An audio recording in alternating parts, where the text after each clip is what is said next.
চলতি বছরেই বিএনপির কাউন্সিল অবসর নিচ্ছেন মির্জা ফখরুল। 10 বছর পর অবশেষে কাউন্সিল করতে যাচ্ছে বিএনপি।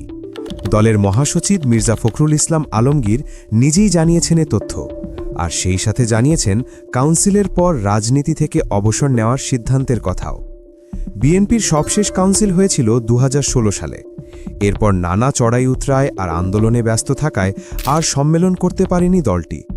তবে নির্বাচনের পর এখন জোরে সোরে আলোচনায় বিএনপির কাউন্সিল। দলের সর্বোচ্চ নীতি নির্ধারণী ফোরাম স্থায়ী কমিটির সবশেষ সভায়ও উঠেছে এ বিষয়। মির্জা ফখরুল জানান, দিনক্ষণ ঠিক না হলেও এ বছরেই হচ্ছে দলের কাউন্সিল, তবে তার আগে হবে তৃণমূল পর্যায়ের সম্মেলন। তিনি বলেন, সংসদ অধিবেশন শেষ হলেই কাউন্সিলের প্রস্তুতি শুরু হবে। কাউন্সিলে মহাসচিব পদে আসছে নতুন মুখ।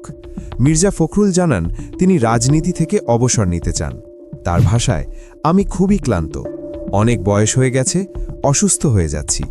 কাউন্সিলের পর অবসর নিতে চাই। রাষ্ট্রপতি হওয়ার আকাঙ্ক্ষা আছে কিনা এমন প্রশ্নের জবাবে ফখরুল বলেন, এ ধরনের কোনো প্রত্যাশা আমার কখনোই ছিল না। আমি এ পর্যন্ত যেখানে এসেছি সেটা আমার ভাগ্য নিয়ে এসেছে।